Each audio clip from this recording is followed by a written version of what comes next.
Hello, welcome to Live Your Own Way with me, Lucy Gleason Interiors, chatting homes, life and inspiration with my very special guests.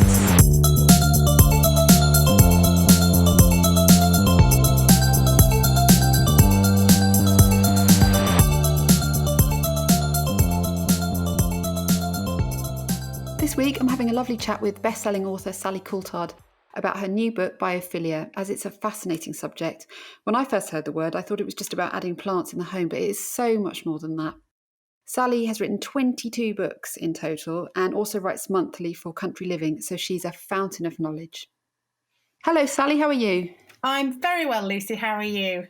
I'm fine, thank you. How's your day shaping up today? Are you writing? I am. I'm back in my little shed studio because this afternoon I'm going to do a bit of book writing, and I'm also just finishing the last touches to a little video that I've made for Country Living. I write their column, A Good Life in the Country, and we've not been able to do our Country Living fairs this year, which has been really sad. So actually, but one of the nice things is we can kind of do little videos from home, just so that's what I've been doing, and I'm just kind of editing that together at the moment. So busy afternoon yet. Yeah, very busy. Have you always lived in? I know you went to university in Oxford, but have you always lived in the countryside? I haven't actually. Well, I've kind of lived in almost kind of every different sort of circumstance you can, really. So without going to loads of boring detail, but I was born and brought up in a place called Coulthard, which is just on the edge of Leeds, and it used to be a village, and then sort of became a suburb. So I had quite a sort of suburban childhood, but we were right on the edge of really beautiful countryside, and so it wasn't difficult to kind of escape into the countryside there, and then lived in Oxford, like you say, which was a really lovely introduction to kind of town life, and then went to London for 6 or 7 years. And that was kind of exciting, but I don't think city life really suited me. And then finally back in the countryside, back in the Yorkshire countryside, where I feel really at home, actually. Yeah. So your interest in people and nature obviously started quite young, because you studied archaeology and anthropology, didn't you? I did, and it's funny, isn't it, how you kind of end up doing things for sort of different reasons, and archaeology and anthropology was not something that I kind of chose because I wanted to be an archaeologist or an anthropologist, but like you say, that it was more a kind of culmination of all the things that I was interested in, like people and society and nature and how people organize their homes and their lives and that kind of thing. But I also I'm really interested in kind of what they call material culture. So, the artifacts that people leave behind, or how objects have stories to tell. And funny enough, we were just chatting about you interviewing Dominic from the Repair Shop. And one of the things I really love about that show is the fact that it shows you how resonant objects become for people, and that things have more weight than just kind of, they're not just things, they represent feelings and memories and all that kind of stuff. And so archaeology and anthropology, I should say, sort of brought together all those kind of interests. It's just basically about people, really. And so that was fascinating. And was it always your intention to be an author when you were studying? No, not at all. I honestly didn't have a clue, and I still feel like I don't really have a clue what I'm doing. And I'm kind of making it up as I go along. I've always liked writing, but I've also always really enjoyed creating things, and I was a big sort of drawer and crafter when I was little, and I always used to be sort of sticking things together and making little models and stuff. So there's always been that kind of tussle between choosing a kind of academic-y route to go down, or doing something that was kind of creative and that kind of thing. And I found that it was really difficult to kind of find a normal career that combined those two, and because you kind of push down one avenue, aren't you, when you're at school. But luckily I've sort of managed to kind of carve out a career where, although a lot of it is to do with writing, there is a lot of creativity in it, especially to do with kind of like when you're making a book. all the sort of design elements and choosing illustrations and that kind of stuff, which is a really lovely bit of the process. Yeah. Well, everyone's supposed to have one book in them, but you've written over 20. Oh God, I so... know. It's a compulsion. I like to think of myself as the Barbara Cartland of the non-fiction world, lying on a chaise longue, kind of dictating my books to an assistant. Which one came first? So for all of them? The first book, and it's funny actually because Biophilia is kind of brought me back full circle. So the first book I ever wrote was called Pure Living, and it was for BBC Books. And it was a book that was exploring the link between kind of chemicals or toxic chemicals and health in the home.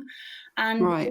it was not really kind of an area that was being kind of massively talked about at that point. But I think it came out of also the fact that I'd had ME for about 3 years by that point, because I used to work in television and basically left because I was really poorly, and so I was stuck at home back at my parents' house after being away in London and things, and I felt really ill and really under the weather, and I was reading all these kind of reports about things that are making us unhealthy in the home, and I don't know, I kind of put two and two together really and wondered whether there were things in my environment or in my life and things that were not helping the process. And so that's where the book came out of. But I wanted it to be really kind of aspirational and gorgeous, and rather than being sort of a sort of dry academic read, because I think the only way to get people on board with any kind of idea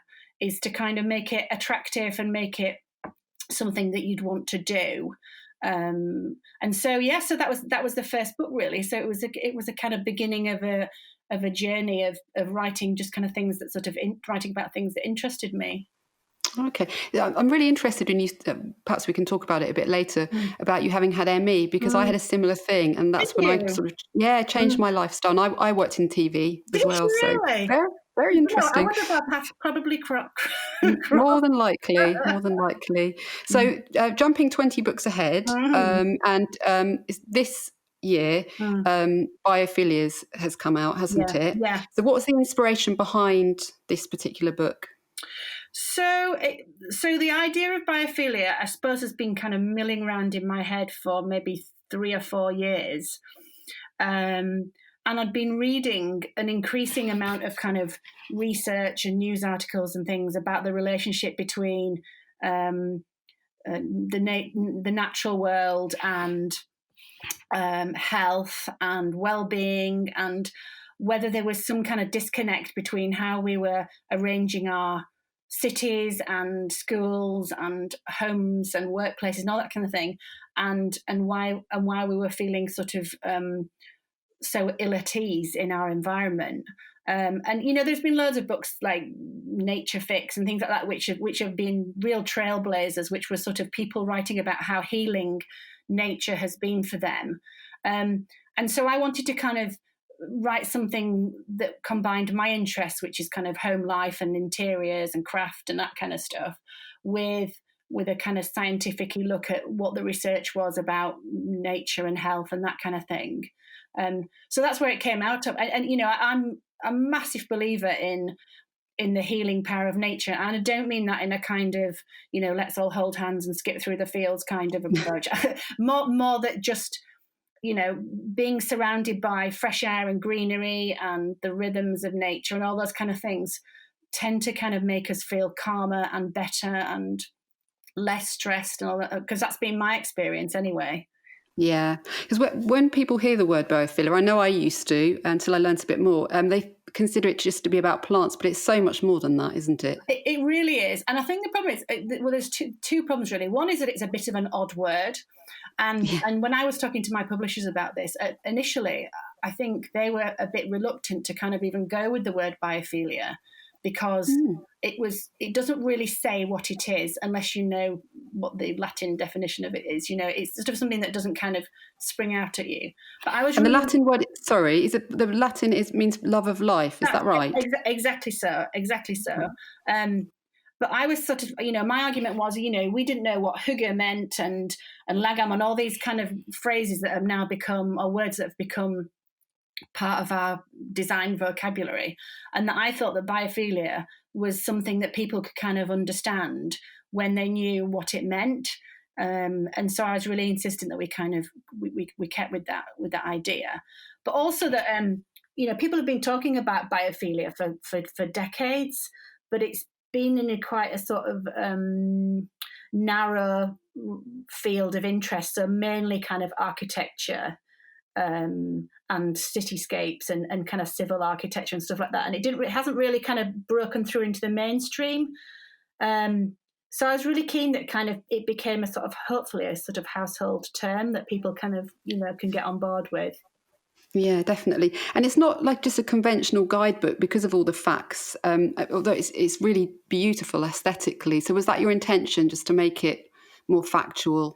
Definitely. So, like I was saying before, to get anyone on board with any kind of idea, I think it's really important for the book to kind of be engaging and also sort of a nice thing to hold and look at and have and have as an object. And so the designer who I worked with on the book is a lady called Helen Bratby, and we've worked together on quite a few of my books in the past. And, we sat down in a pub in London and sort of chatted it through. And I said to her, look, I'd like something that's not a kind of conventional interior design book. I'd like it to be more kind of scrapbooky, but also a bit odd, a bit kind of a mixture between a biological, these kind of old biological posters and, Absolutely. and a bit kind of natural history museum and a bit kind of designy and all these kind of funny sort of scraps. I wanted there to be old photographs and everything, just because it's, we could have some fun with it because it hadn't been done before, and so we weren't kind of constrained by any. The book didn't have to look a particular way, so we could just have some fun with it, really. And Helen's done an amazing job, and it's just gorgeous. It is a beautiful book. Everything about it, just because I just read it recently. All the pages just feel lovely as well. It's really tactile. Well, you've hit the nail on the head, because anyone that's kind of interested in design and would read Biophilia is interested in every part of the book and not just what the words are. So things like the weight of paper that you use and the cover and the illustrations and the layout and the font and everything, you have to you can't patronize an audience. That you have to make it every little bit detail appealing, because the people that are reading the book are like you are massively discerning about good taste and things. So that's always something that I kind of have in the back of my mind. I would say also it's quite timeless in style and how you've written it as well. It's a book that you could pick up in 10, 20 years and feel like it's just been written, which is quite special. Well, that's a really lovely thing to say, and it is really difficult when you're writing a book to not do anything that dates, and so things like photography, they can date really quickly, or if you kind of jump on a trend, of a certain kind of designing it a certain way, it can soon kind of feel out of fashion. So I'm really pleased. That's good. That means that we've done a good job, hopefully.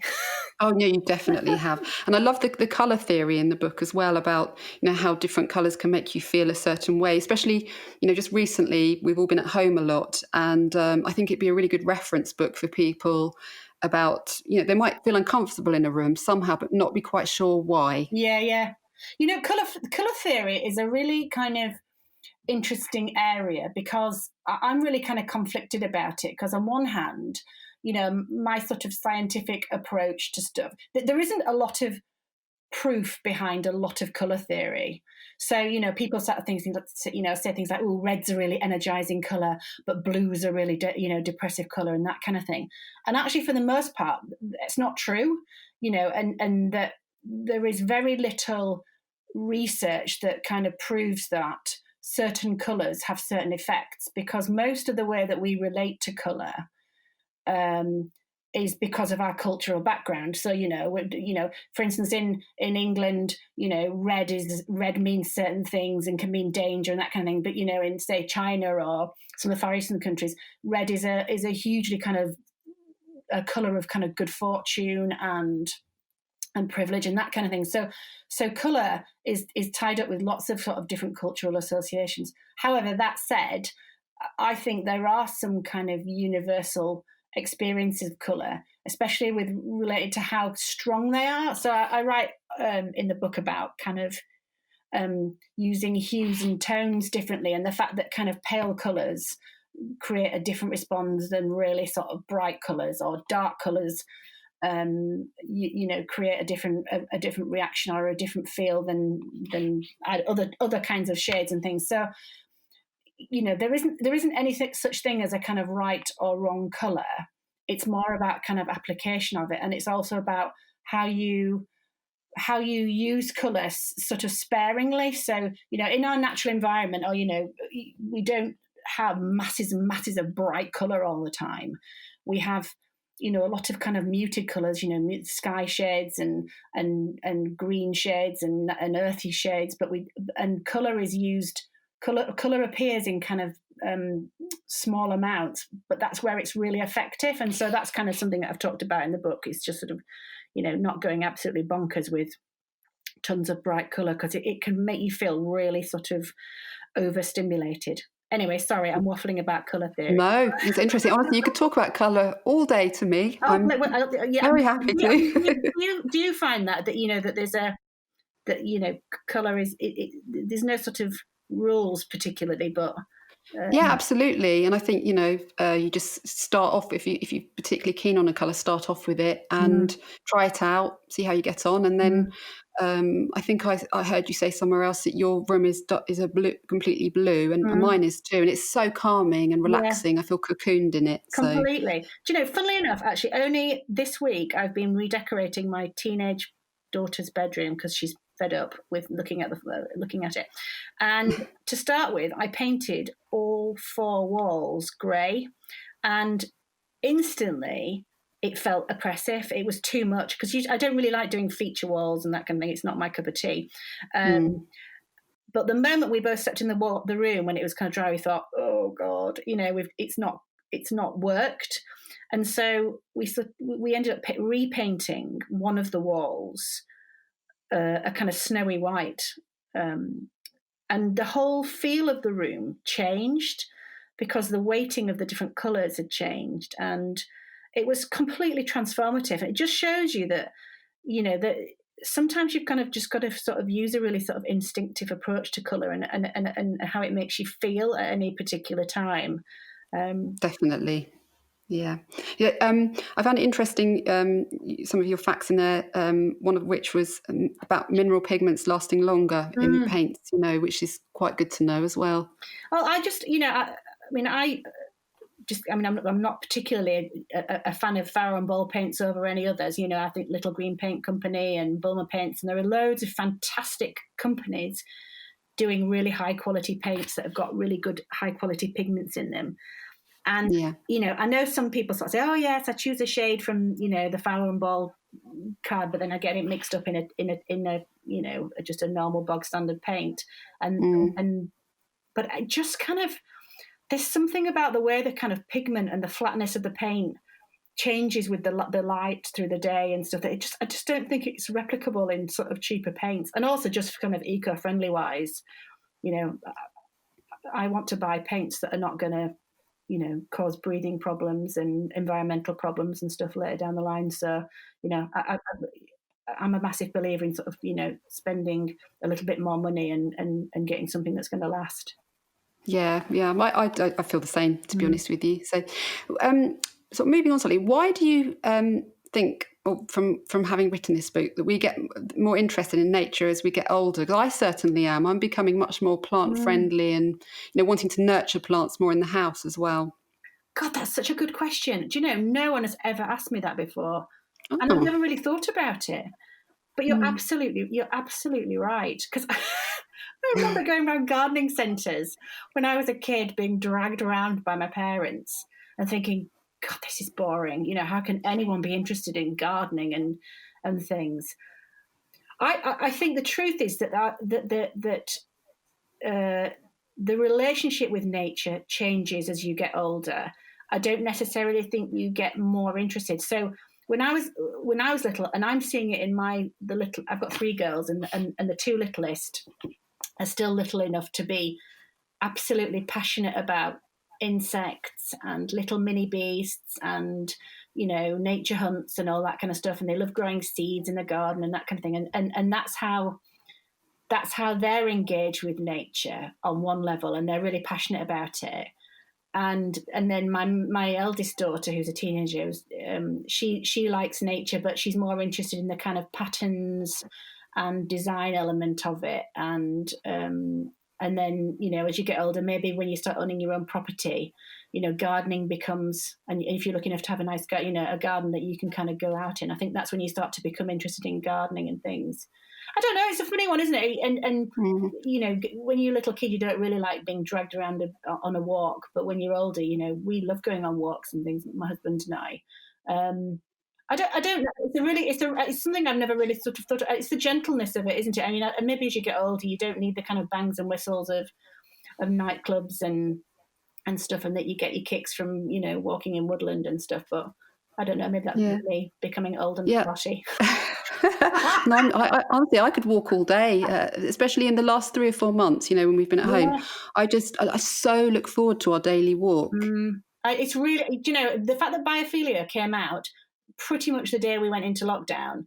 At first I thought, oh no, you know, what a disaster for a book to come out the same. But actually it was so timely, because our relationship with nature completely sort of has come into stark relief when you're stuck indoors, and most people coming out of lockdown, the first thing they've not wanted to do is kind of, you know, go on a mega shopping spree and things like that. But actually what they were craving was going out for a really nice walk, or going for a bike ride, or going to the beach, you know. And I understand that. I understand why people sort of headed for the coast and stuff, because they're just desperate for outside time. Yeah, absolutely. And the other thing I was going to say to you, I found really interesting about the book is, you know, your talk about the screen times, and, you know, obviously that's vital. And I'm not probably the most popular mum, because whenever we have sleepovers here, I take screens away at a certain time in the evening. But it's vital, isn't it, as well, that we just get good sleep, and that's another aspect of biophilia. Completely. I mean, you know, God, there's so many issues there. There's, you know, sleep hygiene. There's parental kind of supervision of technology and things. And I think it's really important as parents not to throw the baby out with the bathwater. So, you know, I am a fan of technology, and I use technology loads in my work, and all my children have access to iPads because of the kind of creative potential of technology. And also, you know, in terms of entertainment and learning and stuff, it's been invaluable in lockdown. Yeah. But there isn't much interaction that goes on often with technology, in a way that when, you know, you're playing outside or playing with friends and stuff, you know, it's a different kind of learning and things. So you're dead right to limit screen time. And also the fact that, you know, so much of technology is massively stimulating, and that's the point of it. It is supposed to be stimulating, but you don't want to be buzzing when you're trying to go to sleep. So there is a big section in the book about the relationship between the kind of light that technology throws out, the sort of blue spectrum of light, and how it inhibits certain types of, you know, sleep patterns, and the fact that, you know, sleep health is affected by technology, but it's also affected by loads of other things as well, you know, to do with stress. And I think kids are under a lot of pressure these days as well, and spend a lot of time indoors. You know, there was that piece of research that showed that kids spend less time outdoors than prisoners do, which is unbelievable. You know, it's unbelievable in this day and age that we don't allow our children to have access to outside spaces. So yeah, there's a lot of threads running through that. I just think your book, I know I've already said it, but it's just, there's so much information there. It's a handbook, but it's honestly, I feel like I know so much about biophilia now that I didn't. Oh, that's good. So Well, job done. Job done. Honestly, it is such a brilliant book, and I really mean that. And I'm quite sort of picky about what I read, but I couldn't put it down. And it's something, I'll pick up again many times. My dad, who's and both my parents have been really sort of influential with kind of how I approach things. And my dad's always been a big believer in if you're gonna sort of do journalism or do writing and that kind of thing, it's really important to kind of to be accessible and write as if you're having a chat with people and not try and kind of overcomplicate things or patronize people and that kind of stuff, but also to be absolutely accurate and not kind of make wild sweeping statements. I mean, you'll know this coming from a journalistic background. You can't make stuff up. And so everything that you say in a book like Biophilia, which is about sort of health and well-being and stuff, I'm really keen that it's actually backed up by evidence. Because otherwise it becomes, it's like, I'm not a massive fan of feng shui and because of that kind of reason. And I don't know enough about feng shui really to sort of say whether it has any basis in reality or not. But one of the problems of getting people to kind of jump on board or well-being trends like biophilia is that often people can go, oh, it's just a load of new age nonsense kind of thing. And actually, what I want, the point of the book is to say, no, it's not. It's there is scientific research out there that absolutely makes the link between nature and health, and not in just a kind of airy-fairy way. So yeah. Yeah. How do you go about doing your research for books, in particular like biophilia? Who do you speak to, and do you have to sort of go and visit people, or how do you do it? I spend a lot of my day alone, and because actually, as a kind of working parent, and I mean there are lots of kind of different demands on my time. So when I get to my desk, I have to work really efficiently, and so a lot of the ways of working that I'd like to do, like going out and interviewing people and things like that, or going and visiting places, aren't necessarily possible a lot of the time, just because I simply haven't got the time. So I end up speaking to people on the phone a bit. I have a lot of kind of online chats with people or email exchanges and things. But to be honest, my life is not that different from a kind of postgrad student, really. I spend a lot of time reading books and reading research papers and trawling the internet, because there's just a vast amount of information out there. There's a lot of kind of PhD theses published online. There's a lot of research data and stuff, and it's just a matter of kind of trawling through it and cross-checking it and that kind of stuff. So yeah, it's just like being a research student, really. But you have to kind of pick out the bits that are interesting, and that's the tricky bit, really. Yeah, that must be the time-consuming bit, I'd imagine. Definitely. Yeah. And you mentioned earlier about you writing a column monthly in Country Living, which is brilliant as well. I bet you've had some nice feedback from that, haven't you, over the last few months? Because I bet people have really enjoyed, the calming pages of Country Living.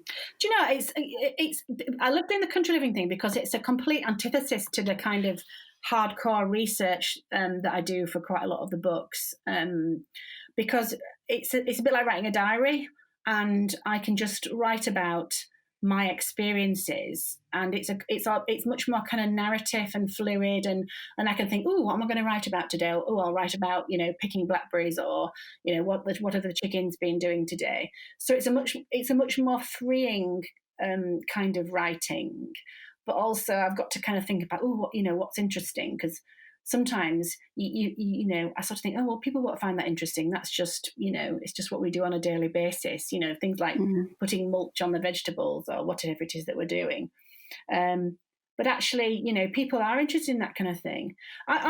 People do get in touch actually from the Country Living magazine, and one of the things that I've kind of people regularly get in touch with is how to kind of to make that start and kind of start small holding, because access to kind of any kind of land where you can grow stuff seems to be getting really difficult.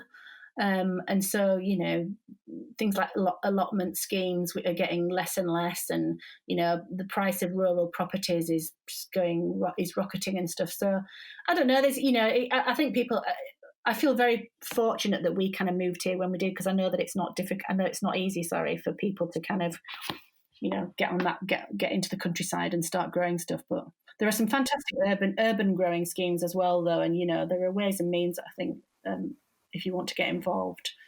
Yeah, and that's, again, going back to the book, that's another thing. You realise that wherever you live, you can actually live that kind of lifestyle just by making a few small changes, can't you? You can. I mean, it would be trite to sort of say, oh, people who are living in abject poverty in a massive tile block, should be getting access to lots of nature and stuff, because the reality is that it is very difficult for lots of people.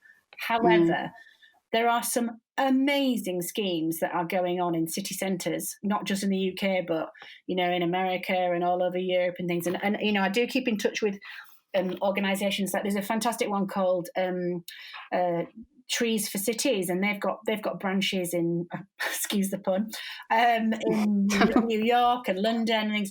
And, their sole aim is to just get more trees into urban centres. And the effect that has, of radically transforming a street by just putting a line of trees along it is amazing.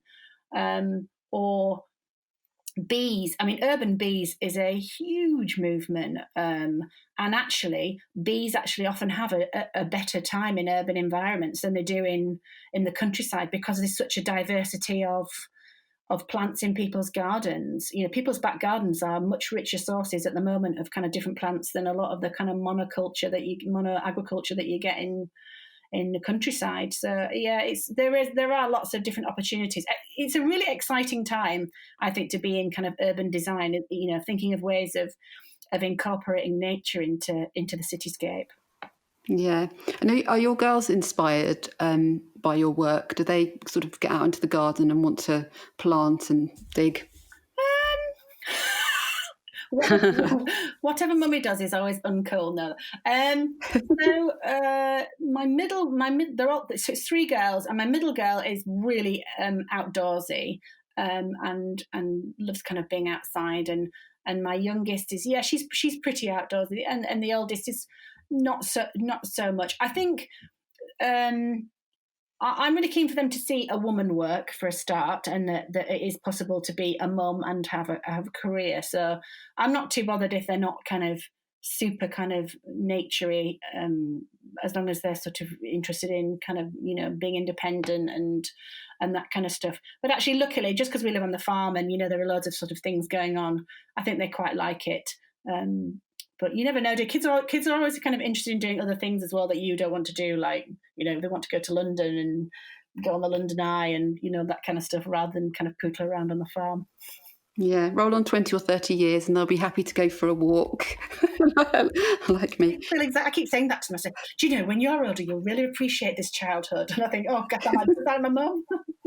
Yeah, we all do it, don't we? So some of your books as well about, creating lovely interiors. What's your own home like? What kind of colour palette have you got there? So we bought a bit of a wreck, really, about 15 years ago, and it's a Georgian farmhouse that was basically had most of its interior ripped out, and so it's been a really interesting process, kind of trying to sort of pick it up and bring it back to life. But we didn't have very much money when we were doing it, so it's full of kind of salvage materials and secondhand furniture and that kind of stuff. I think I'm probably quite old school when it comes to decor. I like quite sort of traditional, sort of English kind of classic design, really. I like sort of antiques. I like. I'm trying to kind of. It's sort of like the English country house interior, basically. Yeah, I know what you mean.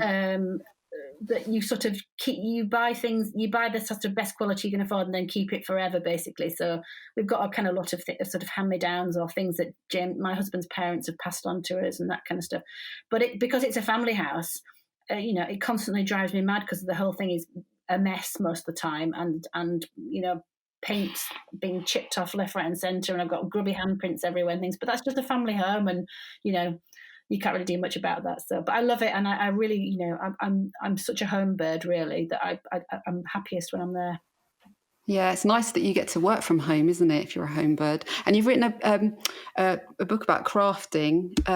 Do you get time to do that much at home yourself? No, not really. And if I'm brutally honest, no, I don't. And luckily, that kind of part of my sort of brain is used during the book. So I think I'd really feel a lack of doing anything crafty if work wasn't so kind of creative. And but I do make, saying that, I like building things, and I like restoring houses and redecorating things. So maybe that's my crafting fix. Yeah, the kind of doing it on a kind of big scale. Go on, sorry. I was going to say you're being a writer, because my dad's a writer, and oh, really? as well. And I often find that obviously if you're quite cerebral people, you think a lot. And so how do you find time to relax? What do you do? Well, in lockdown, I found it really difficult. To be honest, the whole process has been quite challenging, because I'm used to spending, and I don't know if you find this, I'm used to spending most of my working day in my own thoughts, in total peace and quiet. And I love it when the kids come home from school, and I love it when my husband comes home from school and the chaos returns and the noise, because I'd hate to live on my own, and I have lived on my own and I hated it. But for work and just for kind of sanity, I spend a lot of time just in my own head. And I found having constant companionship, although it's lovely having the kids around, has almost driven me to distraction. Yeah, I hear you. Yeah, and it's a really, you feel awful as a mum. I mean, I've had really sort of interesting conversations in my own head about oh, I'm a terrible mother because I want to not be with my children at this point. I want just to have peace and quiet, and and it's been quite difficult to kind of wrestle time away. Just to kind of get some work done, because I feel like I'm sort of letting them down by not kind of looking after them and things. So it's been a really sort of really challenging kind of couple of months, just kind of navigating my way through it, really. But I mean, I know lots of people are feeling the same way. Yeah, absolutely. I think everybody needs a bit of me time, don't they? And then you can give your best. You can't if you're kind of feeling stressed and you've got too much on all the time. Yeah. So no, I completely agree with you. Yeah. So I was just saying, you're so right about giving your best, and about sometimes you've got to realise actually just kind of you're a better parent if you're not with your kids all the time. Yeah, I agree. Yeah. Do you think the last few months has made people sort of stop and think more about sort of the beauty around them? Is that the kind of general impression that you get? Oh God, I hope so. On one hand, I'm super optimistic about human nature and the fact that humans are such brilliant things, and we're so creative and artistic and kind and caring, and you only have to sort of see problems again like the repair shop, where it's about people being kind and it's about family and all those kind of things, and they really give you a boost. And yet at the same time, you kind of open a newspaper and you think, oh God, not this, or we seem to be kind of careering towards kind of ecological or social kind of problems and that kind of thing. So I really hope that it's all been a bit of a wake-up call for people, that we need to kind of value our environment and our relationship with polluting companies and polluting countries and all that kind of thing. It needs to be kind of reassessed. But the reality is, I think that for most people, their day-to-day lives are so full on anyway, that there aren't that you don't have that much thinking time to kind of to change things on a grand scale. So I don't know. I mean, part of the biophilia thing is that if at least you can kind of understand the relationship, then maybe you can change things on a family level and a work level, and then those kind of changes have a knock-on effect to bigger things. Yeah, it's kind of where it starts at home, isn't it? Really? It must be quite rewarding to think that something you've written might change somebody's life even slightly. I hope so. It would be. I mean, gosh, it would be amazing. I sometimes just kind of write books, and I don't really sort of think too deeply about sort of what their effect will be. I'm just kind of, I suppose I'm just kind of writing it because it's in my head and I want to get it down on paper.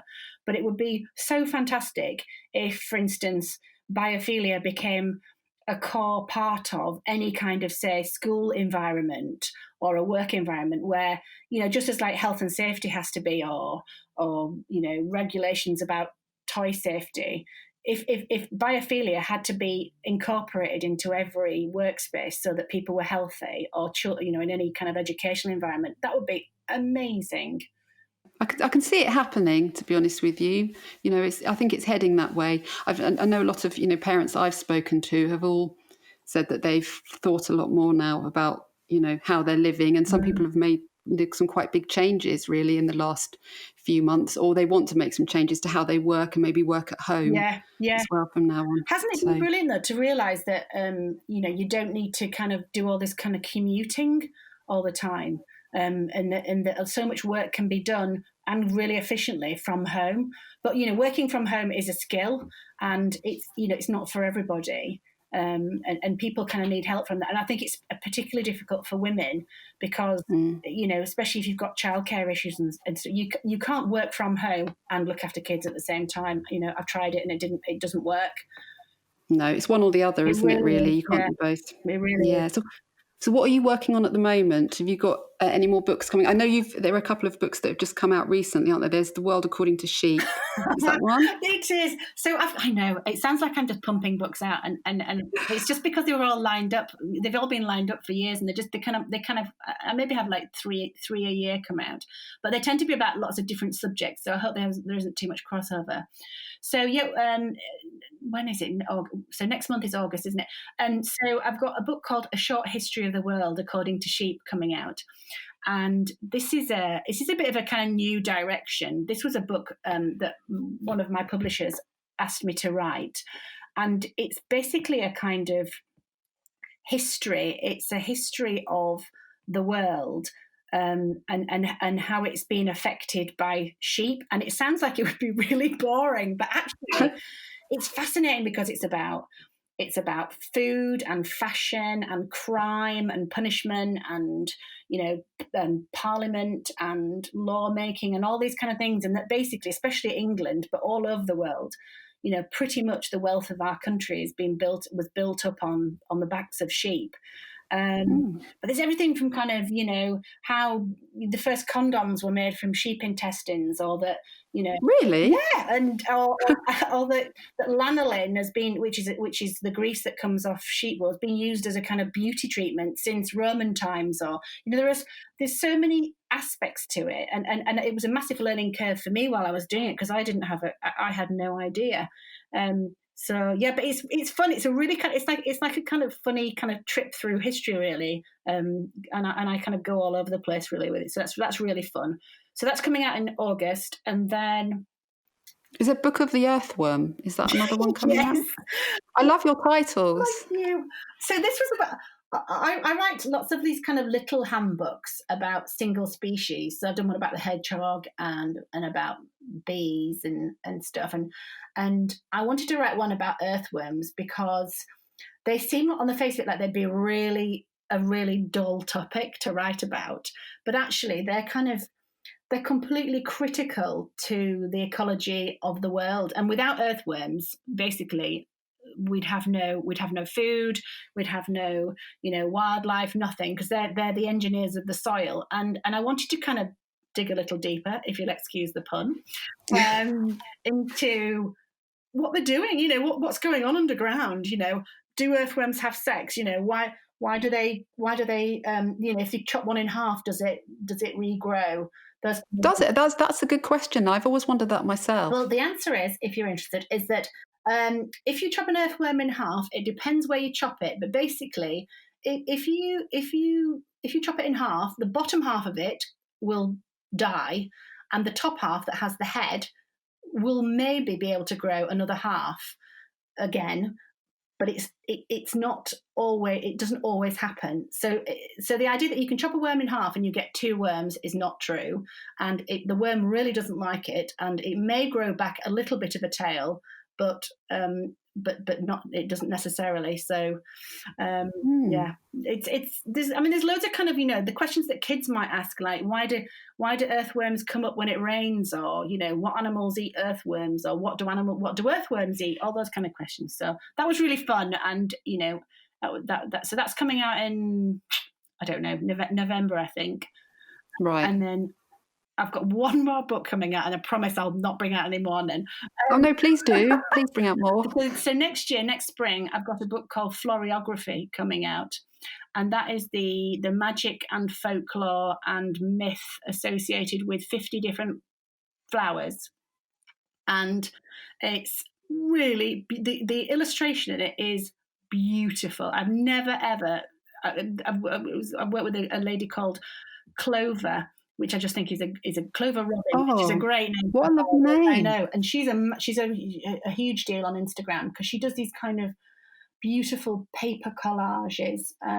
Anyway, so she's done these gorgeous pictures for my book, and it's just about things like, all the kind of remedies and funny little tales and superstitions that you get associated with different kinds of plants. Why do we give red roses? Why do we have white flowers at funerals? Why are certain plants unlucky? Why are some lucky? That kind of stuff. Human nature, really. Great. Oh, that sounds fantastic. Yeah, I'll look forward to that one. Well, thank you very much for talking to me. Exhausted by me rambling on. Not at all. I find you fascinating, to be honest with you. I could talk to you all day, but I know you've got to work. But thank you ever so much, Sally. I really appreciate it. My pleasure. If you'd like to see all of the books Sally's written or find out more about her work, then her website is sallycoulthard.co.uk and her Instagram is salcoulthard. It's a lovely account.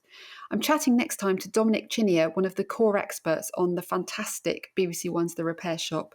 He's also a set designer and prop maker with a really fascinating career journey. So until then, have a good one.